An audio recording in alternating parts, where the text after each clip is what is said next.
The broadcast is now starting. All attendees are in listen-only mode.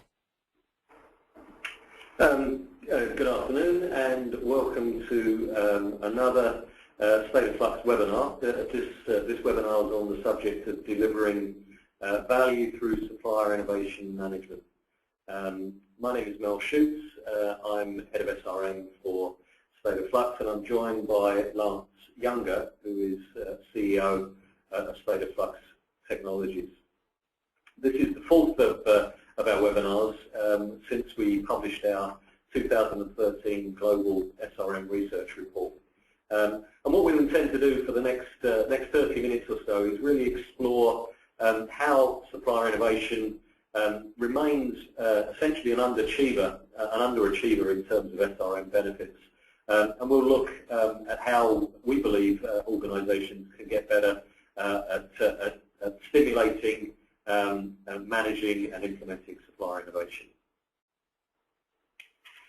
The lines will stay on mute for the duration of the webinar. That's to cut back on any background noise with multiple attendees. But please feel free to ask questions anytime during the webinar using the message board. We should have sufficient time at the end to cover a number of those questions when we reach the end of the webinar. So for the next 30 minutes or so, what we'll look at is briefly what is innovation, how the innovation landscape has changed over a number of years. We'll look at what our 2013 research revealed in terms of how organisations are managing supplier innovation. And then we'll spend some time looking at some practical approaches that organisations can adopt to get better at managing and benefiting from supplier innovation. We'll wrap that up with a few conclusions and some closing thoughts. And as I said, we should then have adequate time to pick up any questions. So please feel free as we go through the webinar at any point to click on the message board and leave those questions, and we'll pick them up at the end. So firstly, let's look briefly at what is innovation, and certainly through our research and through our interaction with our various clients on projects, there certainly seems to be some confusion and certainly a lot of different definitions as to what innovation is. Is it that big game-changing idea, or is it a number of small incremental improvements? What we've endeavoured to do is, I guess, is to add in some ways to all those numerous definitions that are out there, but we've really tried to simplify the definition to make it as comprehensive as possible, and we've come up with a phrase or a definition that we hope has very few redundant terms in it. We believe that innovation really is something that's new or improved that essentially creates value. So that's something. It can be a product, it could be a service, it could be a process, it could be the whole thing or part of. It could be big or small. New or improved can mean something that's absolutely brand new. It could be modified. It could mean replacing something or removing something altogether. And the concept of value, again, needs to be broader than simply cash or financial value. It could relate to customer or employee satisfaction or even supplier satisfaction. It could be something that creates goodwill or enhances an organisation's reputation. So again, looking at value or something that's creating value in its broadest sense. Finally, in looking at a definition of innovation, an idea, we don't believe an idea in itself is innovation. It's only when that idea is made to work and creates value that it should really be considered as innovation.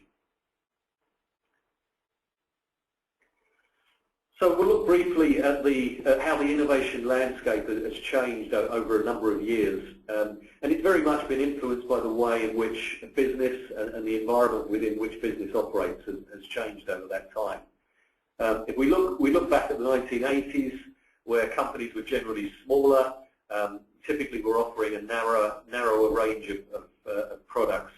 At that time, intellectual property and patents were more regarded as assets and were very closely guarded by organisations. And the innovation model at that time was primarily something called the invention model, which really revolved around in-house R&D.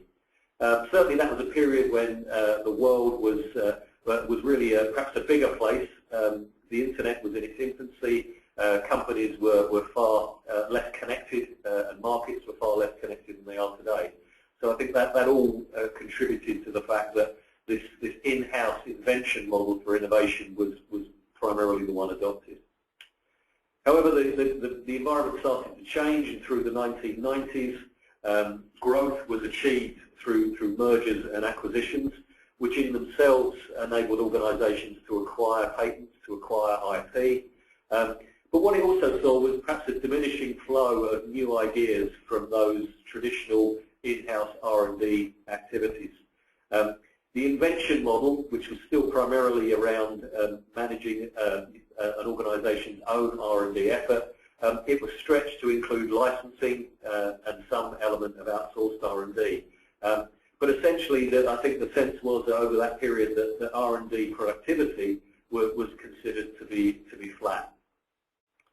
By the turn of the century, mergers and acquisitions as the primary way in which organisations were growing had largely run their course. That's not to say they don't still happen, but really they were replaced at that time by a drive for more organic growth. And certainly the analysts were expecting that major global multi-billion-dollar organisations would be delivering something between 3 to 5% growth annually. And as you can appreciate, when you look at those organisations, that probably represents the equivalent of creating a billion-dollar organisation every year. So really, really big challenges and big expectations. Probably at that time, the value of intellectual property and patents was being increasingly compromised by new competition. So the internet would be a prime enabler for organisations to develop new ideas, to share new ideas, to go from being organisations which develop their own technology to using the technology and the ideas of other organisations. I'm guessing, I think an example that springs to mind is Dyson. I think if Dyson had developed the technology that it did in the 1980s, it would probably have safeguarded that. It would have locked that technology and those patents and that IP up. However, given that their technology was developed in the 90s and the early 2000s, in an age when it was impossible to protect that innovation in the way it was previously, that's forced them to go on and continue to innovate and stay ahead of a market and stay ahead of those organisations that were looking to follow them. The invention model was no longer sustainable, and this concept of open innovation emerged. And we've picked out Procter & Gamble as providing some really good examples of this transition from the invention model to open innovation. As a result of that, and some really brave and bold decisions from their management team, they moved from in-house to external R&D, and I think this was on the realization that for every, should we say, every developer or every in-house scientist that they had, they realized that there were probably 200 or more available in the wider, in their supply chain and in the wider community. This saw their R&D productivity increase significantly by anything up to 70%. The success rate on innovation they report as having doubled. And looking at today, around about 45% of the new products that hit the market have originated outside of the Procter & Gamble organisation. Even though those ideas and those products which are being developed in-house, 55% of those are reported as having an important external element in terms of invention. And against that background, they've made a significant reduction in the cost of their R&D as a percentage of their total sales, down from around 4.8% to currently 3%, and still moving in the right direction. One thing to add, Melanie, a little bit is that if you look at some of the sort of independent research done by a few different organisations, 60 to 70% of companies have a innovation now is one of their top 3 priorities. If you go back, 10, 20 years, that wouldn't be the case. That it is a priority for many organizations. Equally so, the effectiveness of organizations is still at implementing innovation is still relatively poor, with only sort of less than 20% of organizations saying that they're particularly good at it. So it's an interesting backdrop to how things have evolved and where people are focusing, but also the journey that people need to go through to get to successful innovation management. Absolutely. So what we'll spend a couple of minutes doing is looking at what our 2013 SRM research revealed. For those on the call that perhaps aren't familiar with that research, it's an annual piece of research that we've conducted now for 5 years. This year's report was called 6 Pillars to Success. And within that research, we asked a number of questions about how organizations were managing, in particular, supplier innovation and how they were managing that within the context of their wider SRM activities. So what I've done is to pull out just a few highlights from the report that focused on innovation. Clearly, in terms of it being recognised as an important business driver for investing in SRM and therefore an important business driver overall, 77% of respondents claim that innovation was an important or a very important business driver for SRM. So as you can see, in terms of a reason for investing in managing relationships more effectively, it's right up there with risk reduction and cost reduction as really important drivers in terms of investing in supplier relationship management. In terms of benefits and tangible benefits being delivered through SRM, innovation certainly features. I think it's a little disappointing that less than 50% of organisations are actually reporting an improvement or supplier innovation as a tangible benefit of their SRM program. But that is consistent with what's been reported in previous years. And what we found is that organisations generally don't consider themselves to be very proficient at attracting and implementing supplier innovation. So we can see there that from our respondents, 55% rated themselves as poor or very poor at harnessing supplier innovation. And around 50% of respondents reported that innovation as an area or as an activity within SRM was making minimal or no progress. So that's not unusual in terms of 2013. That really has been the pattern since we started doing our research, and we see it very much as a trend that needs to be changed in order for SRM really to deliver its true value potential. But on a more positive note, organisations are benefiting from SRM. Again, from our research, we were able to benchmark organisations that would be considered leaders in the field of SRM and those that would be considered followers. And when we pull out the kind of responses from the leaders, we find that they're probably 4 times as likely to be getting first refusal on supplier innovation. So that relatively small number of organisations that are beginning to do this really well are certainly reaping the benefits. And on the other side of the equation, the feedback from the suppliers that we spoke to as part of our research is that they like SRM, and one of the reasons they like SRM is that it gives them a much improved platform to engage with their clients in discussions around innovation.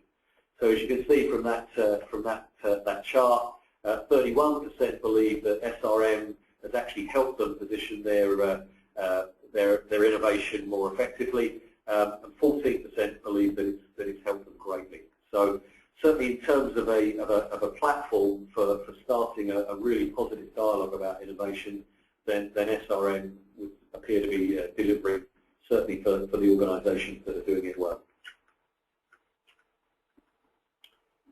So what is the problem? We asked questions about what the potential barriers were to effective management of innovation from the supply chain. And you can see there's a range of issues that have been identified. The one that seems to come out ahead of the others is around organisation and complexity. Excuse me, and that's consistent with some of the anecdotal feedback that we have around both suppliers not knowing how to navigate an organisation to put an innovative idea on the table, but also from those organisations themselves not really understanding how they can tap into the necessary resources and the right people in their own organisations to really take ownership of innovation and really provide a route whereby suppliers can get innovation in front of the right people. The next two barriers that were considered to be the greatest, one was about a lack of time and resource, and that probably links back to maybe a way an organisation associates the value potential of supplier innovation. I think if that real value potential is understood, then time and resource can be made available. And also a lack of a formal process. So that again is a way in which the complexity of an organisation can be simplified and can be navigated by the adoption of a formal and a more consistent process to manage innovation. 23% of buy-side respondents never share the benefits of collaborative SRM, including innovation with their suppliers. So whilst that hasn't been highlighted as a barrier in itself, without doubt the failure to incentivise and to recognise the contribution of suppliers and the value that their innovation can bring clearly is something of an issue in terms of motivating those suppliers and ensuring that they continue to bring those ideas.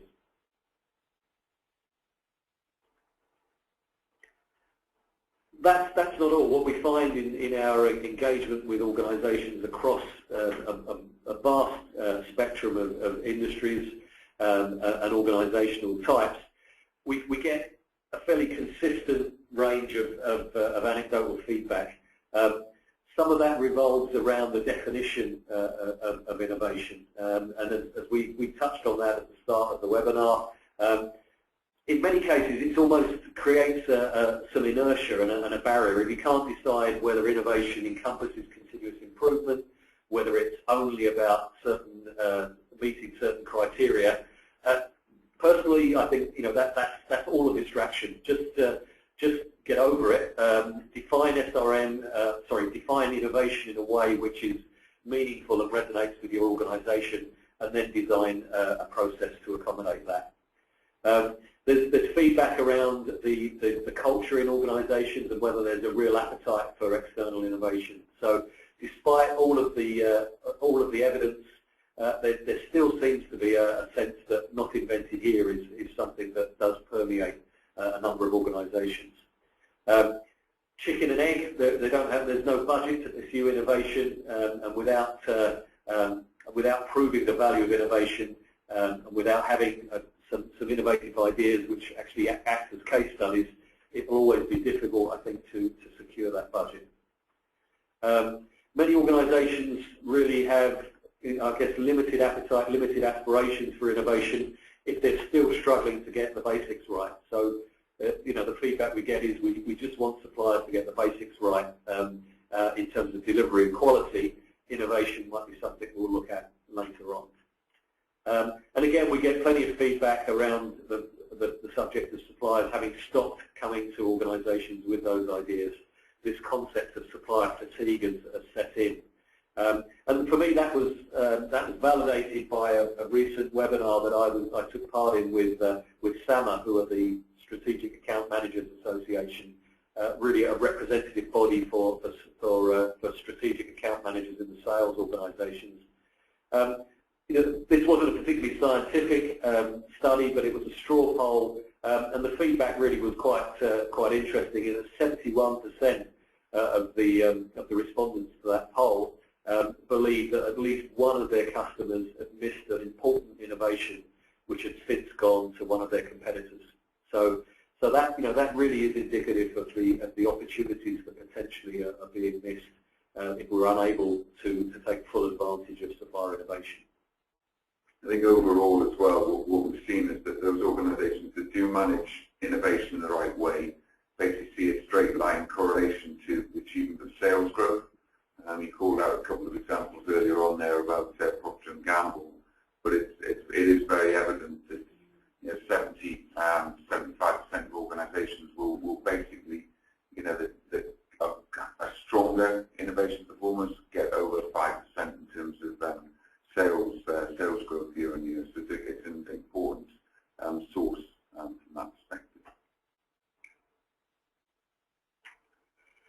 So how can companies get better at innovation, and in particular at tapping into this incredibly valuable resource, which is the supply chain, where increasingly subject matter expertise, innovation, good ideas, development are residing. So for those people that again perhaps are unfamiliar with our research, those that are will perhaps recognise this 6-pillar model, which we've developed to represent good practice in SRM, but I think this equally applies to areas of potential good practice in managing supplier innovation as part of an SRM program. So what we've done is to break down hopefully a few really practical tips and areas of guidance around implementing more effective management of supplier innovation. And we've broken those down into these areas. Firstly, if we look at business drivers and value, and really this is a starting point for both SRM and for supplier innovation. It's about understanding the value. It's about understanding the value proposition for supplier innovation and how that value relates to delivering business objectives. As we said before, when we're looking at the definition, innovation isn't an idea. Innovation is something that happens when an idea has been converted into something that delivers value into the business. So understanding the relationship between the value that supplier innovation brings and how that can relate directly to achieving business objectives is a really good place to start, and certainly is a really good vehicle for engaging stakeholders. I think what's important at this stage as well is that what's tied to being able to demonstrate strong value is the ability to be able to secure the adequate budget. And that budget becomes very important when you're starting to look at maybe reward recognition. It might be establishing some kind of seed fund for new ideas or prototypes or new businesses. But without a strong value proposition, then the business case won't flow behind it, and you won't end up with the budget that's required. And of course, that budget will never be as much as is thought to be required, and that's where we come on to focus. That's where will that budget be focused in terms of making sure the innovation that is being sponsored, that is being promoted, is delivering against specific business needs. So where when there is a limited budget available, where will that focus in order to deliver value? And another area where organisations, I think, can see a way of promoting innovation and creating that momentum and that sense of the potential value is by identifying quick wins, and that means not hanging around and waiting for the big game-changing idea. It's about perhaps looking at continuous improvement as a form of innovation and saying, well, how many good ideas can we generate? Even if the value and the impact is relatively small, if we can start to create some numbers, start to create some momentum, then word starts to spread, and the innovation potential that resides in the supply chain begins to be understood. So it's find those quick wins and make some noise and make sure the business is aware of what is happening. Moving on to stakeholder engagement and support. Supplier innovation is not dissimilar from other initiatives. They will only happen if they have the active engagement and support of the affected stakeholders. So what is the strategy for innovation? What do the senior leadership team think about innovation? What is the strategy for the organisation? So what is the appetite for this?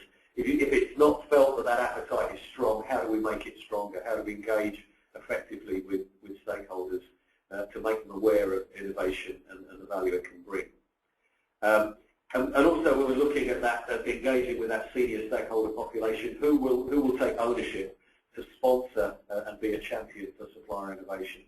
So all of this really means getting out there and engaging with the organisation, not just the senior leadership team, but with the wider organisation to make sure that they understand the potential of supplier innovation. And when some of those quick wins are achieved, making sure that those key stakeholders are aware of it.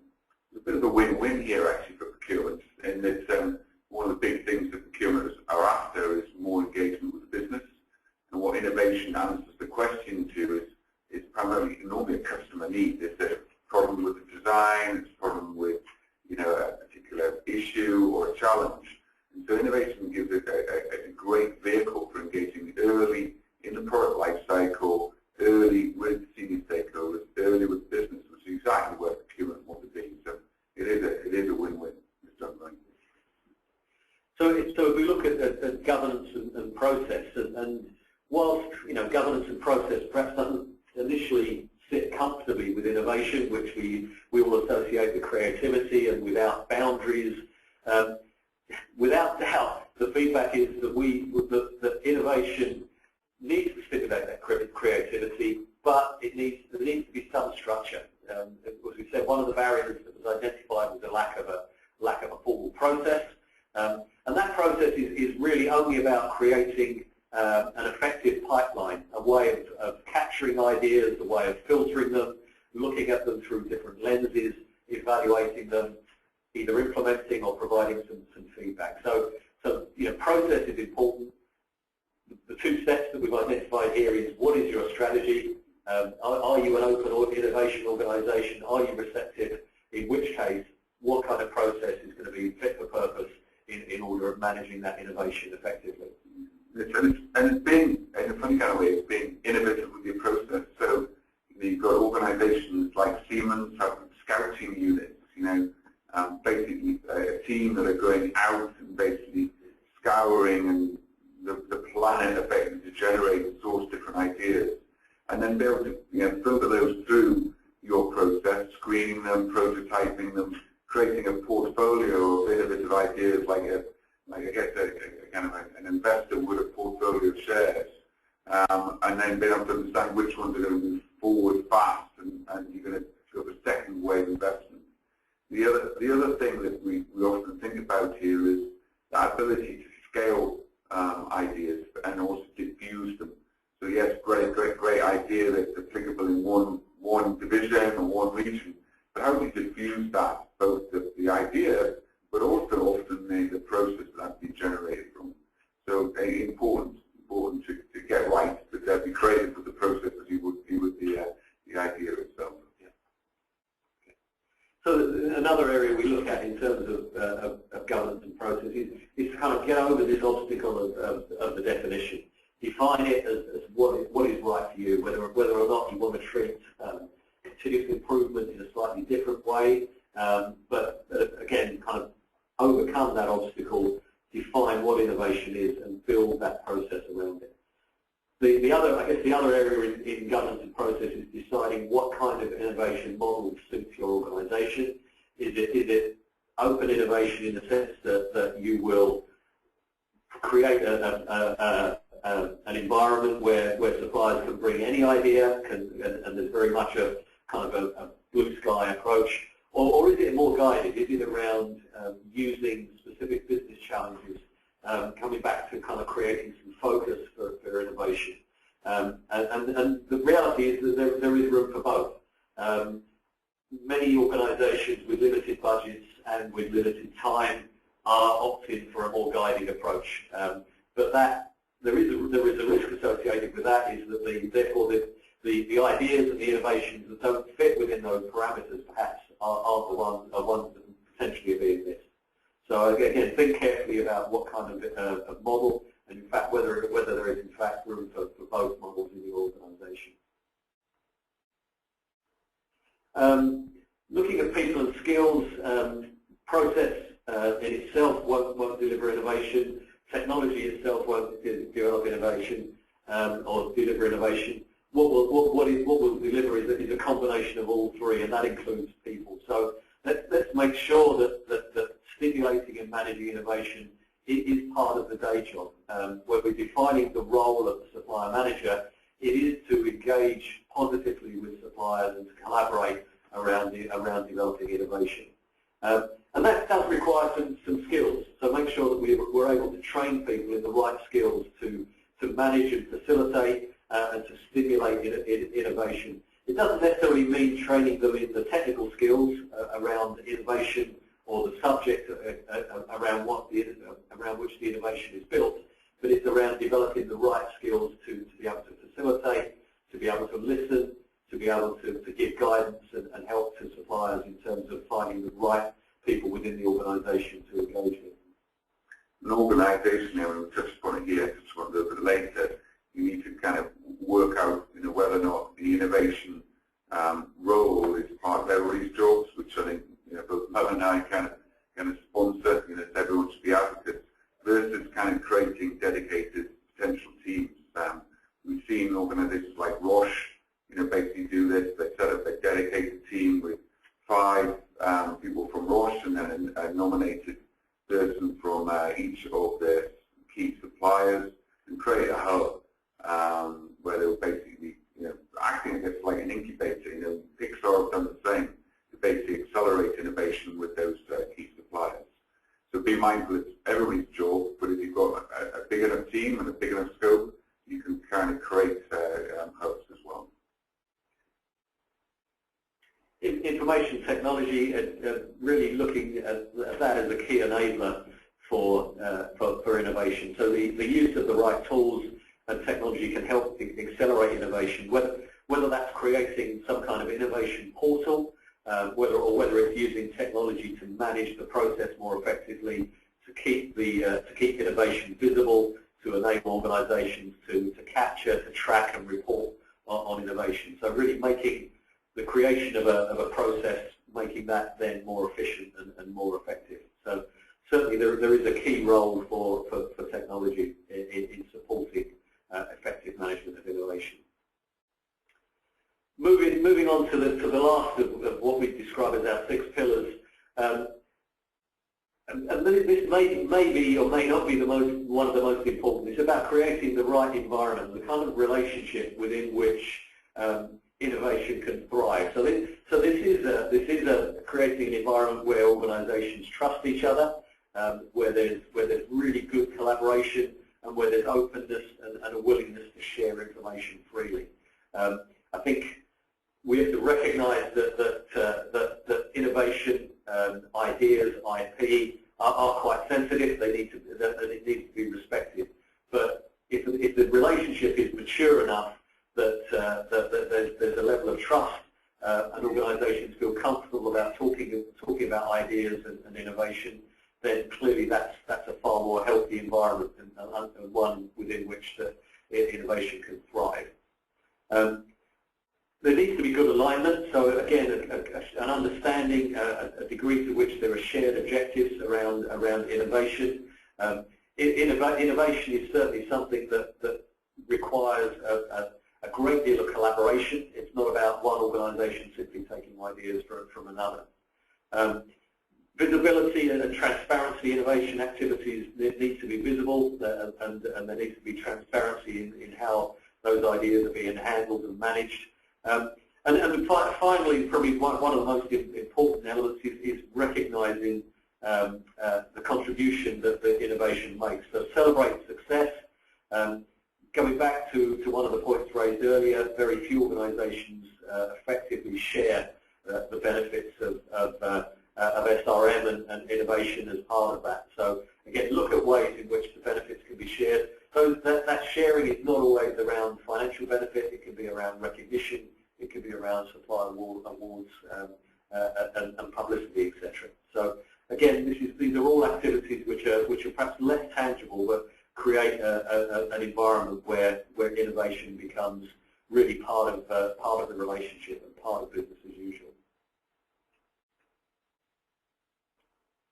So in conclusion, there are without doubt real problems in getting effective management of innovation embedded within organisations. We've seen innovation be one of the areas where organisations really do aspire to see it as a benefit from SRM, but very few organisations have really turning that into reality. So the problems are clearly more than just process. They're often about people and about the culture of organisations. So they really do need to be explored and understood.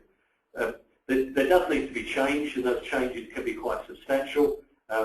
The people within organisations that need to be influenced sometimes have a predisposition to protect what is seen in a way to be working well. But some of what is working today needs to change in order to allow for the new and allow for the real potential of innovation which originates in the supply chain to be taken full advantage of. So the message is to be bold. The quote from Henry Ford, if he'd asked people what they wanted, they'd have said faster horses. That really suggests that Henry Ford was really working ahead of what was the current aspirations and the current requirements of the customer. So in many ways, really effective organisation is looking beyond today, in some cases looking beyond the immediate future and trying to anticipate what organisations and what customers might require in terms of things that possibly they haven't even thought of. And in this kind of modern technology age, I think we can probably think of numerous examples of technology which are currently in development, but we as customers, we as users have not even recognised that we need as yet. So again, I think it is a real opportunity to tap into that tremendous resource that we see locked away in the supply chain, and hopefully some of the things that we've covered will help organisations really start to achieve that potential. So thank you for the last 35 minutes or so. We've got an opportunity now, 5-10 minutes maybe, to pick up some of your questions, and they've been coming through on the message board. So Lance and I will pick up on those now. One that has come through is interesting, and I'll quote it, I think, hopefully verbatim as it came through. This question is troubled as to why this is called supplier innovation, on the basis that innovation is to benefit the client, and it should be a shared effort. I absolutely agree with that. The reason we've used the term supplier innovation is because it's an area of innovation that we feel is not been sufficiently exploited in a very positive way, and we see innovations originated from the supply chain, but certainly to turn those ideas and that innovation into reality, it is very much a collaborative effort. It does primarily benefit the client, although again, successful innovation will also benefit the innovator in terms of how they can apply that innovation potentially to other customers. And it certainly is a shared effort. So we very much agree that it really needs to be collaborative, and that's where guided innovation, I think, comes into its own. Certainly, my experience of guided innovation, working in the automotive industry with Toyota, was that the value engineering effort was around giving suppliers, really quite well-defined challenges, and really then relying on them to innovate to overcome those challenges. Good question here that came through as well is how do you track and maintain transparency around where innovative ideas are? I think this is a challenge that we face around the business of supplier management, SRM, from a couple of different dimensions. It's easy to basically monitor and manage a small program. You basically create a program, create a set of initiatives, potentially that's focused around a particular product or particular service or one supplier. But when you start to scale it, it starts to become a problem, and that's where technology can start to help, enabling a formalized process spreadsheets and SharePoints into some form of common platform where it's easy to access the information, share it, disseminate it, and assess it as well. I think probably there's something which starts right at the start, which is actually comes back to your point. Start defining what innovation means to you, creating some kind of program around that. It might be a dedicated program. It might be just one of your pillars of assessing the supply, quality, cost, and innovation. But by creating a focal point, that will enable you to be able to track and maintain transparency, because it'll be measured and it'll be always against those pillars, and then use technology potentially to enable it at the appropriate time. We mentioned incentivizing and motivating suppliers a couple of times, and there's a question around do incentives and awards work as a way to generate ideas? I certainly believe personally they do, and I think that's probably borne out by the fact that a number of organisations that have supplier awards have individual categories around innovation, and I think that's probably, certainly for organisations, one that springs to mind is BMW, that has an innovation category within its broader supplier awards, and certainly that is something that would encourage innovation. So so certainly being the recipient of an innovation award from an organisation like BMW is something that companies certainly will value. So yeah, I think recognition both in direct financial terms, but in many ways through recognition and awards is a really important source. Question I think we've addressed, which is about should you have someone responsible for innovation in your team? Where would this role be best fit, in procurement or in the business?